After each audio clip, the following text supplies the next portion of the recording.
I stop by my mom's condo 4 or 5 times a week. A former 4th grade teacher, Jane A. is a Boston College graduate and devout Catholic. She's 80 now. Her thoughts don't move clickety-clack down the track like they used to, especially since a bad car accident a couple of years ago. But she's still a hawk. Her husband, John, my dad died in 1996 and my mom remarried in 2003, works tirelessly to make sure Jane's squared away in every way. He's deaf as a tree root, which leads to myriad moments of agitation when he doesn't quite catch what Jane's trying to say, which is, putting it lightly, he hears not a lot at all. Jane runs the show, and when I stop by, usually with my beagle Bo in tow, those two are in their power recliners, watching Gunsmoke. I sit across from them on a love seat. Jane lobs questions at me while feeding Bo treats. We re-established that Jared Mayo is a nice guy and so are the McCourtys, and that Mike Giardi is handsome. It usually isn't long before we adjourn and I make for the door. A nice, simple visit. Except, twice, in the past few weeks, I'll be collecting Bo and looking for my keys when John pipes up with, "So, what do you make of this craft stuff?" Deep breath, exhale, "I don't know, man." I'll answer.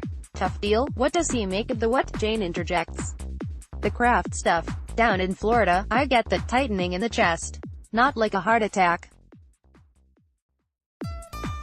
More like words collecting in a clogged drain.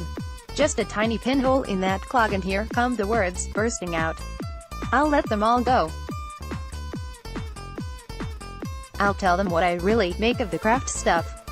That it's stupidity all the way around, but I don't get to. Who cares, snorts my 80-year-old mother, the aforementioned devout Catholic who, in February of 1979 and 80, made my brother and I watch as she fed offending Sports Illustrated swimsuit issues into the wood stove. He doesn't want to talk about that. Why would he want to talk about that? Who cares? I don't know, John says, cocking his head. Seems like he really stepped in it. Looks bad for him. What's Goodell gonna do? Yeah, I don't know. Pretty complicated. Come on, Bo, who cares? My mom says one more time. Leave the guy alone. I think she's talking about craft. She might be talking about me.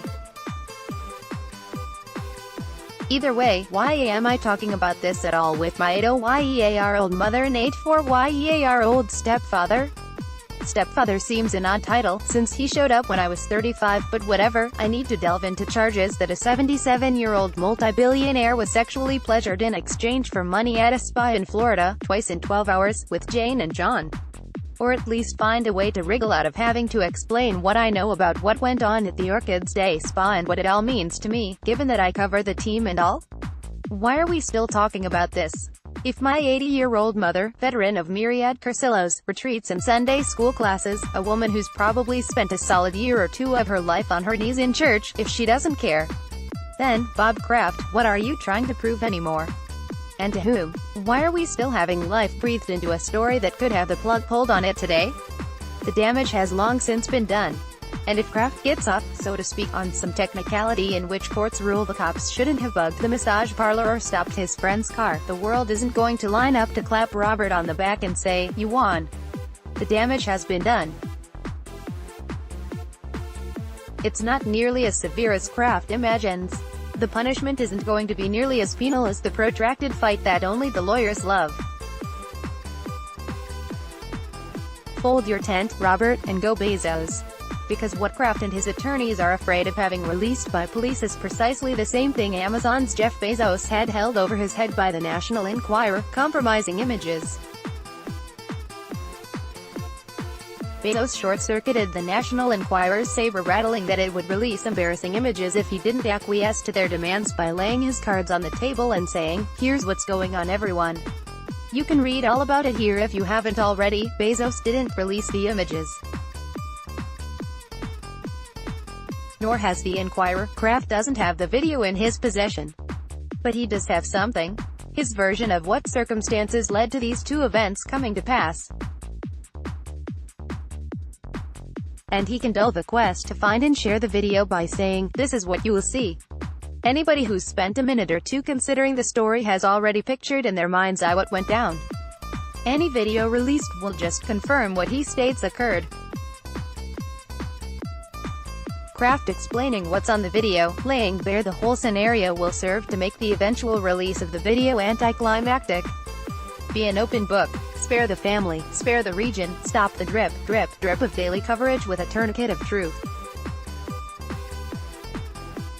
Then fight on in the legal system as long as the money holds out, which will be a good long time, but do so without playing the victim or having others try to paint you as such. And ask your friends not to do the same because it doesn't help. This is a no-win situation. It's now to a point where Kraft needs to cut his losses and try to be above it.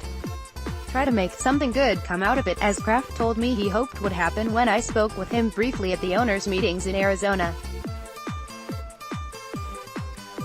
Nothing good is going to come out of it while Kraft's legal team is still throwing haymakers and Florida authorities are returning fire. Kraft says he did nothing illegal. Explain that. And then leave it to the prosecutors to decide whether their case, now toothless because Kraft took the bite away from the sensational aspects of it, needs to go on and on. It won't happen this way, of course. There will be no tent folding, no capitulation. The drip, drip, drip will continue, and the day-to-day anticipation of what the next break in the case will go on, and every day thousands of "what you make of the Kraft stuff" questions will be posed. World without end, amen, asterisk, asterisk, asterisk, asterisk, asterisk. Nearly a month into free agency, free agent wide receiver Chris Hogan remains unattached. More than that, he remains unremarked upon as well. Save for a report prior to free agency that there was a bunch of interest in him and that the Patriots and Giants were among suitors, it's been nothing but crickets. Hogan, who turns 31 in October, was with the Patriots for 3 seasons. His best year was 2016 when he led the NFL in yards per catch, 17.9, and had 36 receptions. In the 2016 and 2017 playoffs, he was a standout with 26 catches for 484 yards and 4 touchdowns in 6 games. But 2018 was a puzzlingly bad year for Hogan, who was targeted 2 or fewer times in 7 games and seemingly fell completely out of Tom Brady's favor. A return can't be ruled out completely, especially if the Patriots aren't able to shore up their wideout core. But if Hogan was hoping for a change of scenery, it hasn't yet materialized. Asterisk, asterisk, asterisk, asterisk, asterisk. It's a shame the Alliance of American Football went belly up this week. But blaming the NFLPA for the league's demise because it wouldn't share bottom-of-the-roster NFL players with the AAF makes no sense. That's what the league's majority owner Tom Dundon did in the days leading up to the shuttering. If the players' union is not going to give us young players, we can't be a development league, Dundon told USA Today. Maybe I'm overly cautious, but if I were starting a venture hoping employees contracted to another business were going to be loaned to me, I'd feel uneasy until I got that promise in writing.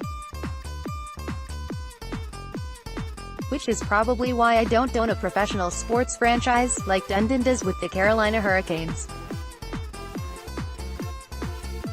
Asterisk, asterisk, asterisk, asterisk, asterisk. The Patriots are annually among the busiest teams when it comes to draft trades.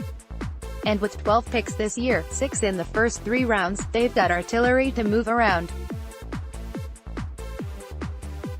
How high can they get in the first round if they see a player worth targeting? We used the Jimmy Johnson trade value chart to take a stab at it. The Patriots' first 3 picks have a combined value of 1,200 points, the 32nd pick is worth 590, 56 is worth 340 and 64 is worth 270. 12th overall pick, held by Green Bay, is worth 1,200. The 13th is worth 1,150, the Dolphins hold that. If the Patriots wanted to combine their 2 second-rounders to move up in the first, the 610 points, those 2 picks are worth would only get them up to about 620 points. A couple of years ago, Rich Hill, who does great work at Pat's Pulpit, came up with a revised draft value trade chart, evaluating all draft pick trades since the 2012 draft. Hill developed a different point system that has held up when analyzed. So how high can the Patriots get with their first 3 picks if they want to package them together? They can get as high as no. 10. According to Hill's chart. The upshot: not only is the cost to get close to the top 10 exorbitant, the Patriots loathe having big gaps between picks. If they traded up to no. 10, for instance, they wouldn't be on the clock again until the 73rd pick. That's a lot of players going off the board with the Patriots just watching. Not likely. Click here to download the new My Teams app by NBC Sports. Receive comprehensive coverage of your teams and stream the Celtics easily on your device.